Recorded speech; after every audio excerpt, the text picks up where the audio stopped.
Assalamualaikum warahmatullahi wabarakatuh. Saya ingin menyampaikan ya, kejadian 2012, tepatnya Juli 2012. Itu saya nimbrung tanggal 3 Juli. Saya tidak bermaksud untuk istilahnya menjatuhkan harga diri Profesor Thomas Jamaluddin di situ. Saya memang benar-benar ingin belajar. Saya ingin tahu titik temu hisab dan ru'yah itu seperti apa.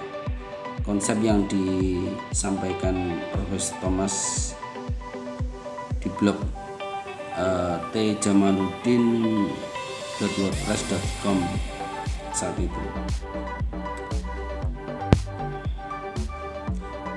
Sangat menarik ya, sangat menarik. Saya sedikit-sedikit menyampaikan informasi apa yang saya tahu, saya sampaikan di situ. Kejadian tentang lempeng bumi, ada perubahan atau tidak. Dan akhirnya pada tanggal 28 Juli, saya ingat betul itu, banyak orang yang tanya kepada saya, kok bisa lempeng bumi Indonesia itu, khususnya wilayah cincin api itu kok bisa naik. Aplikasinya gimana? Saya memberikan contoh sebuah termos itu dikocok-kocok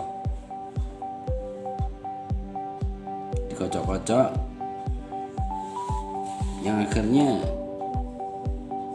banyak diantara yang mau mempraktekkan. Saat itu saya tanya, apa yang muncul dari hasil itu, kocokan itu?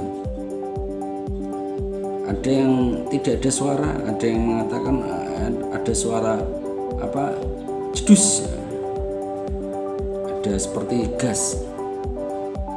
Maka ketika dia mengatakan gas, saya jelaskan sifat gas beda dengan sifat barang. Ini kalau orangnya tahu harusnya ngasih gratisan ke saya. Ini seumpama ini makanan, ini benda padat. Ini kalau dilempar itu kira-kira jatuh ke bawah atau ke atas? Sama saya melempar air, kira-kira jatuh ke bawah atau ke atas? Sifat gas itu naik, ya naik. Sifat gas itu naik. Jadi kenapa kok lempeng bumi Indonesia itu selalu naik? Yang kadangkala itu kata ahli geografi ketika saya masih di Semam itu, dia mengatakan kalau banyak di tanah-tanah di Kediri itu naik, muncul anak-anak gunung. Ya itu betul gitu. Karena apabila terjadi pergerakan magma itu ya kondisi di wilayah seperti cincin api Jawa, Sumatera, Bali, NTT itu bergerak terus lempeng bumi. Dan apabila terjadi bencana, kemungkinan potensinya lebih besar daripada seperti Kalimantan. Cuma penyelesaiannya untuk menyelesaikan menaikkan muka tanah di wilayah cincin api itu lebih gampang daripada Kalimantan. Alasannya sangat jelas sekali. Tapi ketika pertengahan Agustus 2012 itu saya menjelaskan apabila hilal itu lebih tinggi daripada hitungan awal. Hitungan awal menurut ilmu hisab itu 2. Ternyata hasil ru'yah yang dilakukan itu lebih tinggi, 2,1 derajat. Artinya bahwa posisi peru'yah itu turun. Apakah tambah rendah? Istilahnya tinggi badan peru'yah itu rendah. Iya, kalau itu berubah rendah ya pasti tinggi hilal itu naik. Jadi saya melihat ini, tiba-tiba kok saya bisa melihat, artinya kondisi saya berubah, semakin turun, semakin pendek. Jadi seumpama tinggi saya 155 itu menjadi 145. Apakah ada seperti itu? Lah kalau seumpama ada perubahan cara melihatnya, semakin ke atas semakin tinggi, maka apa yang berubah? Orangnya atau yang ditempati? Jika tinggi hilal lebih tinggi daripada hitungan awal, hitungan hisab awal, maka artinya lempeng yang ditempati peruyah itu turun. Jika turun, artinya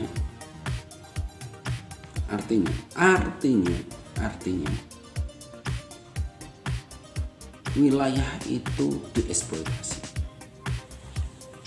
Jika wilayah itu dieksploitasi dan wilayah itu makmur, maka itu adalah sebuah kewajaran.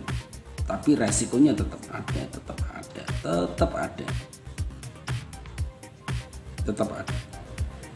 Jika tidak makmur, ya Anda pikir sendirilah, wilayahnya dieksploitasi tapi wilayah itu tidak makmur.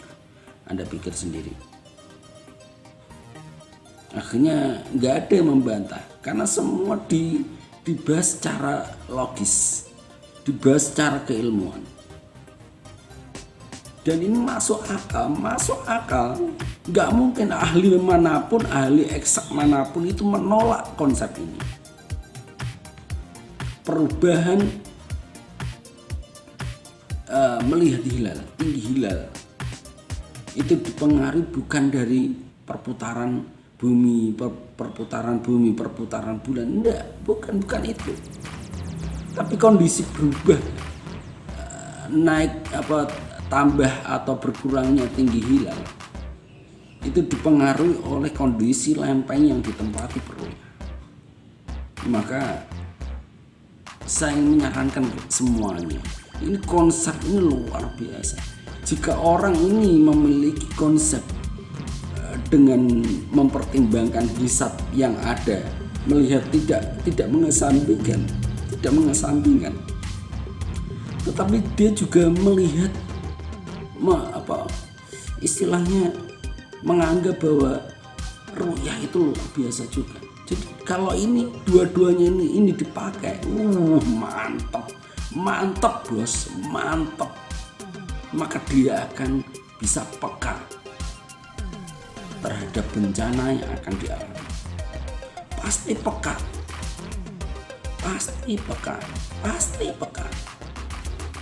Saya masih gontok-gontokan. Yang satu merasa paling benar, yang satu merasa paling suci, macam-macam. Kapan selesai? Kalau ini bergabung, mantap bos, mantap. Jadi 2012 itu saya ingin istilahnya memberikan saran kepada Profesor Thomas Agen. Semuanya ini istilahnya saling menghormati. Ini kalau bisa kerjasama, hisab ru'yah ini dua konsep yang luar biasa. Jika satu orang ini memiliki konsep dua ini, mantap. Dia bisa peka, wilayah saya dieksploitasi, berarti tinggi hilal itu bertambah, berarti wilayah saya dieksploitasi. Kok nggak makmur? Ya mikir sendiri. Tinggi hilal kok istilahnya kok lebih rendah, lebih kecil daripada hitungan hisab. Berarti ini wilayah kita naik, nggak dieksploitasi. Kok makmur? Berarti pemimpin kamu kreatif. Tapi kalau wilayah kamu dieksploitasi kok nggak makmur, berarti pemimpin kamu itu kreatif. Jadi ini luar biasa. Dan nggak mungkin bos, jika sebuah wilayah itu dieksploitasi secara menggila, itu nggak berefek pada wilayah, nggak berefek pada wilayah itu, anggapan itu parah. Kalau ada yang beranggapan seperti itu, pasti berdampak. Dan saya ingin mengajak semuanya, baik yang pro hisab, pro ru'yah, untuk saling kerjasama lah, mulai sekarang bekerja sama. Dan nanti dampaknya luar biasa. Warga yang terbiasa untuk menggunakan istilahnya saling menghormati itu peka akhirnya. Oh, wilayah saya itu dieksploitasi. Oh, wilayah saya itu tidak dieksploitasi. Oh, wilayah saya itu dieksploitasi, makmur. Oh, wajar. Oh, wilayah saya dieksploitasi, nggak makmur, mikir. Oh, wilayah saya itu tidak dieksploitasi, kok makmur. Oh, berarti pemimpin saya itu hebat. Oh, wilayah saya itu tidak dieksploitasi, berarti kok tidak makmur. Wajar.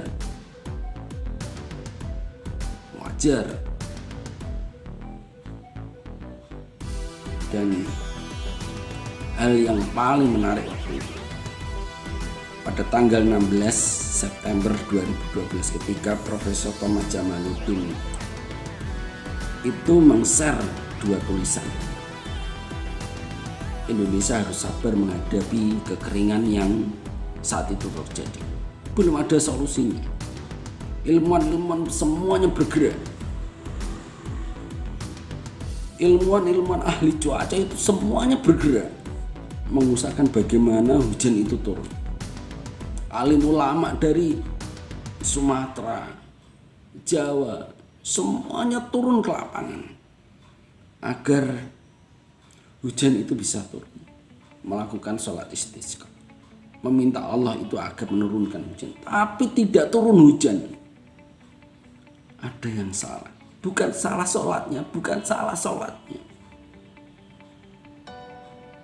Ada banyak aktivitas saat itu yang menyebabkan alam tidak mendukung. Dan banyak sekali berdasarkan saran dari Al-Quran dan hadis itu nggak diterapkan saat itu. Jadi seumpama ada orang yang meminta Allah itu agak lucu. Ini meminta tapi kadang-kadang mengebiri Allah dan Rasulnya. Jadi lucu banget. Istilahnya meminta Allah tapi kakinya menendang Allah dan Rasulnya. Meminta Allah tapi nonjok Allah dan Rasulnya. Meminta Allah tapi ucapannya itu menghina Allah dan Rasul. Banyak sekali kasus.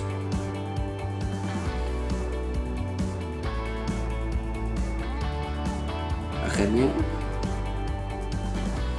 sesuatu hal yang menjadi rahasia 2005-2006 itu saya buka semua. Kalau orang memberikan istilahnya solusi itu kan nggak mungkin orang percaya. Ini siapa? Iya itu dulu peneliti dari Malang. Peneliti dari Malang itu dicari semua pemimpin itu semuanya berbicara. Kevin Root, Najib Razak, almarhum B.J. Habibie, BMKG, MUI. Saya kalau nyarankan kalau orang ingin tahu sejarah 2005-2006, mohon maafkan apa yang mereka lakukan. Si pelaku yang istilahnya dikebiri itu sudah memaafkan, udah selesai, ya udah. Jangan dibawa ke arah mana, tapi itu sebagai pembelajaran. Dijadikan sebagai pembelajaran agar istilah ke depan lebih baik. Di BMKG, MUI, Pak SBY, Pak JK,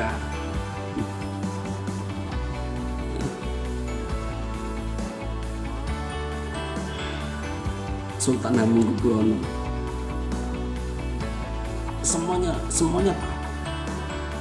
Jadi kalau saya sering kalau ada masalah di kalangan umat tidak mengarah ke saya, bukan mengarah ke saya. Itu saya kasih saran, ini udah cukup. Istilahnya meredam beberapa kedoliman yang ada, agar tidak terjadi yang lebih parah lagi. Ini udah Indonesia ini parah banget.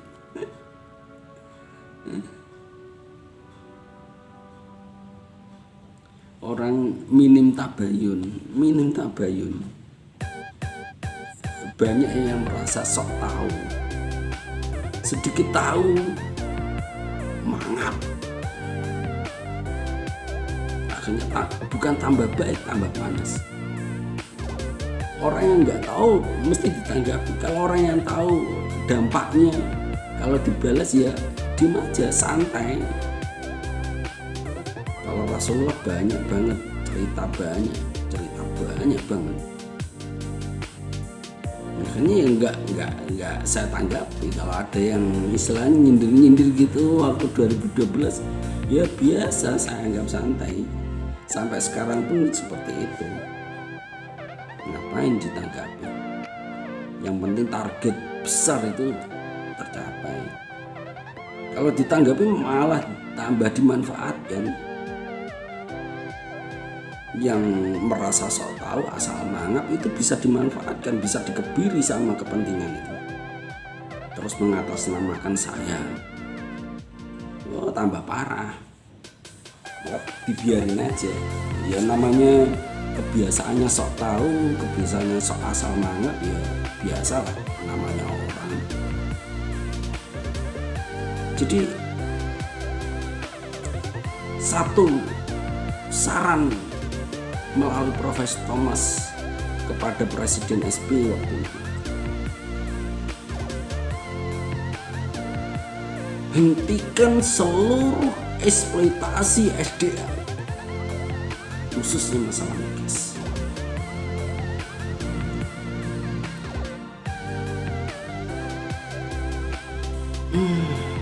Saya kan Profesor Thomas tahu. Saya sebenarnya gini, saya tidak ingin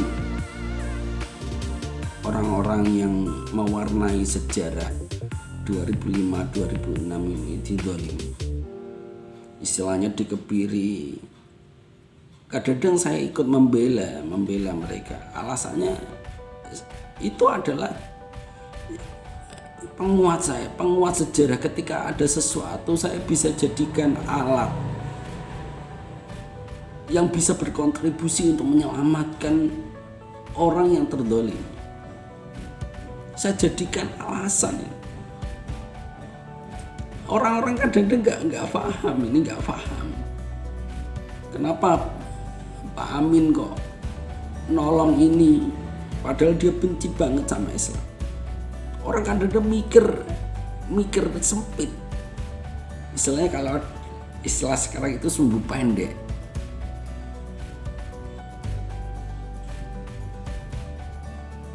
Saya tuh bingung ini, mau saya jelaskan nanti terbuka. Tapi kalau nggak saya jelaskan, nanti orang salah paham, asal mangap. Oh, banyak nggak tabayun, alasannya kenapa?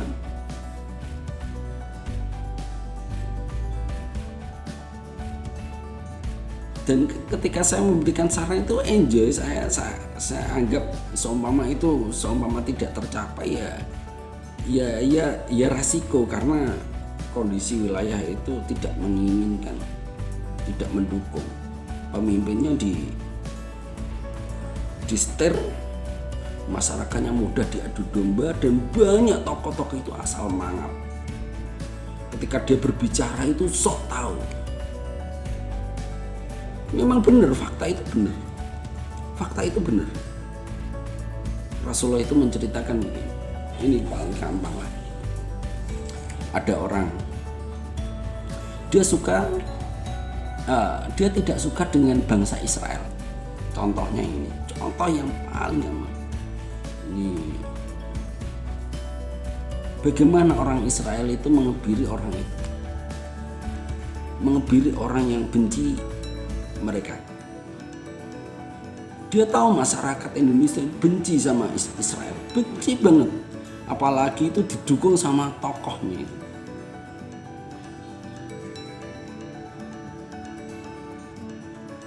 Didukung sama tokohnya itu terang-terangan anti Israel. Maka orang Israel itu akan membuat sebuah skenario.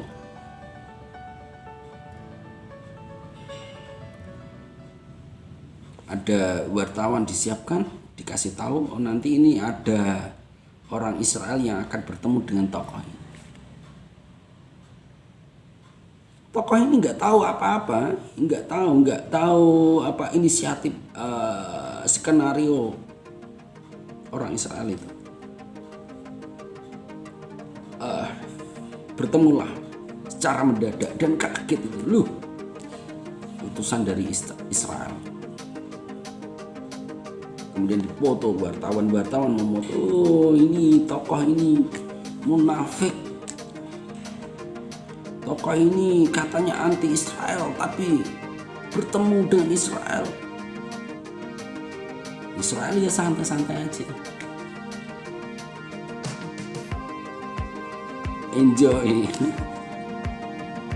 Enjoy. Ya akhirnya masyarakat yang sangat benci Israel, yang sudah jelas benci dari dulu hingga sekarang, entah dia orang yang muslim beneran atau tidak, itu semuanya benci pada Israel. Tapi gara-gara itu tokoh yang diidolakan itu berubah drastis. Tanggapan masyarakat itu terhadap tokoh itu berubah drastis, di backup lagi sama media barat bahwa tokoh ini munafik. Dia mengatakan anti Israel tapi bertemu dengan utusan dari Israel. Padahal itu skenario. Itu persis seperti apa yang digambarkan oleh Rasulullah di mimpi keempat.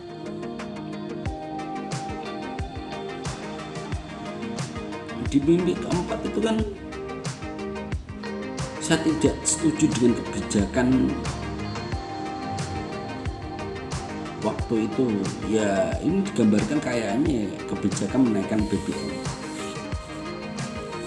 Orang-orang mengarah itu, mereka udah jelas benci sama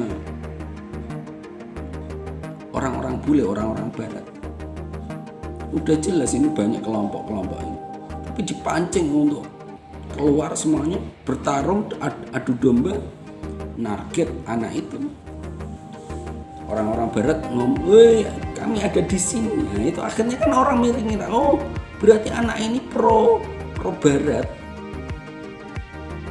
Padahal, dan itu maknanya banyak juga, bisa diartikan bahwa banyak orang itu sok tahu, asal mangap, dengar sedikit mangap.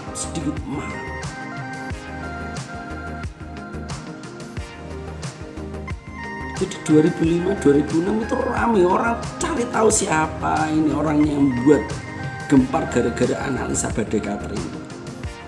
2005, Juli 2005 terbukti baru Agustus 2005. Dan banyak itu tokoh-tokoh itu semuanya komentar.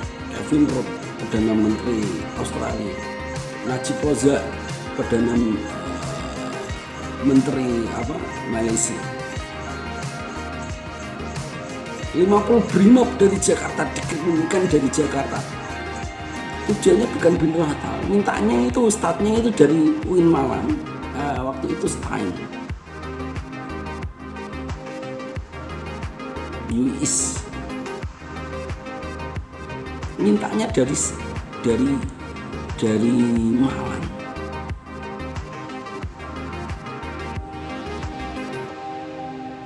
Agar membina bimbingan rohani dan mental minggu akhir Februari sampai minggu awal bulan Maret 2006. Mereka enggak belajar bin Rohtal, Tapi mereka cari tahu, baru ketahuan itu pertengahan itu mau ke bulan Maret. Sayangnya itu nggak tertarik saya. Ya nggak tahu kalau saya waktu itu nanggepi, wah nggak tahu saya.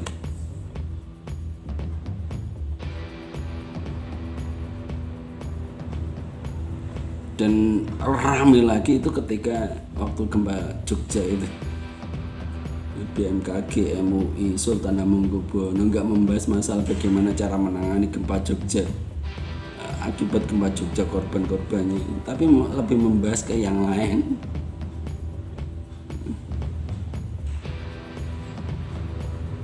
Dan itu saya jadikan alasan mengaplikasikan teori yang belum pernah saya pakai dimanapun, dan itu pertama kali mengatasi kekeringan di Indonesia. Saran pertama yang saya share saat itu, saya minta melalui Profesor Thomas adalah hentikan seluruh eksploitasi SDA, khususnya masalah migas. Kalau orang itu kan nggak berani, loh ini urusan omset negara. Eksploitasi SDA itu kan istilahnya omset yang luar biasa. Nah ini kalau nggak ada dampaknya itu dulu 2005-2006 diperkarakan, dicari. Saya yakin MUI ingat, BMKG juga ingat. Tapi saya minta dikelirkan lah, nggak usah. Saya kalau bisa saling memaafkan, termasuk juga sekarang kalau bisa saling memaafkan. Kalau ini saya ungkap, rame saling menyalahkan, kamu salah gara-gara kalian ini wilayah saya dibantai sama bencana, nggak gempa, nggak banjir, semuanya membantai wilayah kamu gara-gara kalian. Padahal dia sendiri juga ikut andil. Dia itu ikut andil, nggak pemimpin saja yang ikut andil untuk menghancurkan wilayahnya, masyarakatnya juga gitu, ulamanya juga gitu. Jadi susah.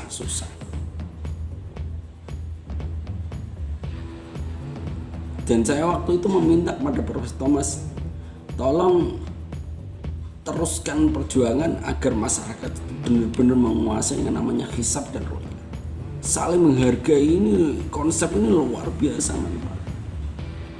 Nggak usah saling merasa paling benar antara imkan ru'yah dengan wujudillah. Kalau setelah setelah melihat YouTube saya ini, tolong saling menghormati lah. Yang Muhammadiyah memakai wujudillah lanjutkan, yang memakai imkan ru'yah dan ru'yah itu silakan lanjutkan. Jika benar menurut Allah, itu nilainya kan 2. Istihadlah, asalkan istihad. Jika istihadnya ternyata salah menurut Allah, maka nilainya cuma 1. Kan sama-sama berpahala, luar biasa. Ngapain saling menyalahkan? Yang pasti 2 konsep ini luar biasa manfaatnya. Jika saling bekerja sama, saling memberikan masukan, maka dia bisa mengetahui kondisi wilayah yang dia tempati. Pasti. Tapi kalau gontok-gontokan gini kan nggak paham wilayah saya gimana bentuknya. Kalau dieksploitasi apa yang dia yang harus dia lakukan, kan nggak ngerti, nggak peka.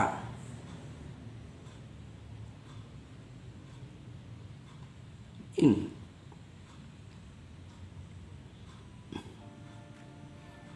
kadang-kadang saya nangis, ya Allah, BMKG dulu yang selalu membela saya di hadapan KSP untuk membuat draft payung hukum, itu bisa analisanya itu meleset terus sama masyarakat. Ini gimana ini BMKG kok meleset? Bukan meleset bro, bukan meleset, analisanya bener, sesuai. Cuma kalau dibiarkan begitu saja analisanya, dan dibiarkan masyarakat beraktivitas yang menurut saya menurut teori reboisasi padang pasir itu justru berbahaya buat wilayah itu. Maka harus diingatkan, harus dibuat meleset. Dan jadi seumpama masyarakat itu tanpa teori reboisasi padang pasir sekalipun itu bisa taat sesuai dengan Al-Quran dan hadis, itu bisa berakibat positif buat wilayah itu.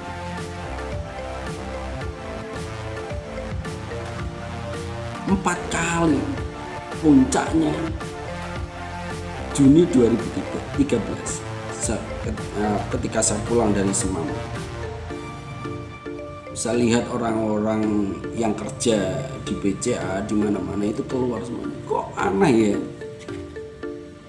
Musim kemarau tapi kok air melimpah, nggak ada banjir tapi ya tenang gitu loh, airnya terukur, tertata dengan rapi.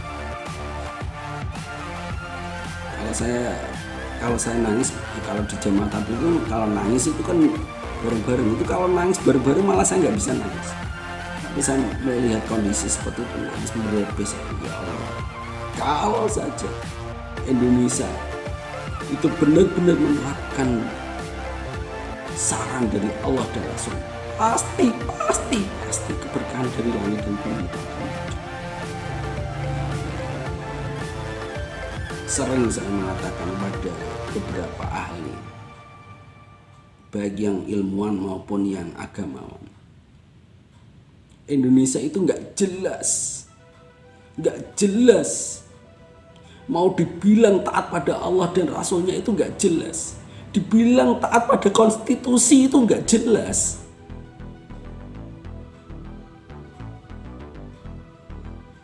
Allah dan Rasulnya memberikan saran tentang alam, pengelolaan alam, dibilang ekstrim.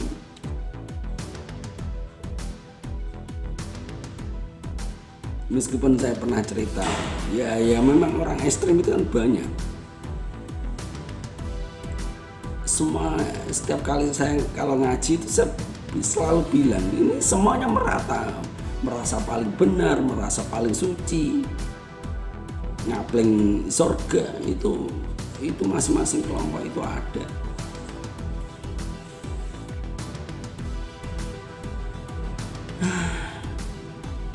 Ya begini loh,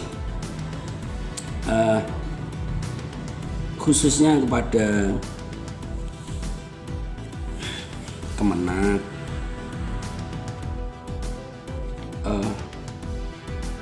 usahakan bagaimana umat Islam ini bisa bersatu. Rata-rata wilayah yang SDA-nya melimpah itu masyarakatnya sering diadu domba.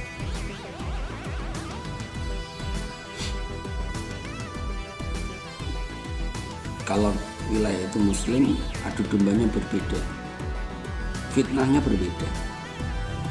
Tapi kalau wilayah itu banyak yang non muslim, itu fitnahnya juga berbeda.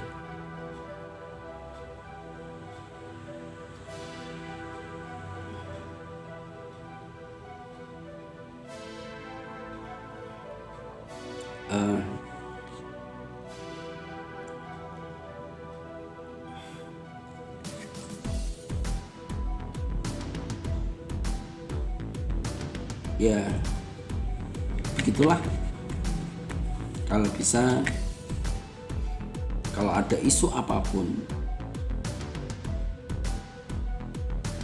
itu tolong kepada teman-temanku, saudara-saudara muslim itu bisa menahan.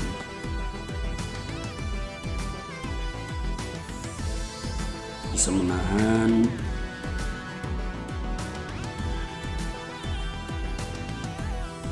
jika ternyata informasi yang kalian dapatkan itu benar, itu pun harus dipikir nanti dampaknya positif atau negatif. Itu harus dipikir, berbahaya enggak, apakah memiliki daya rusak enggak.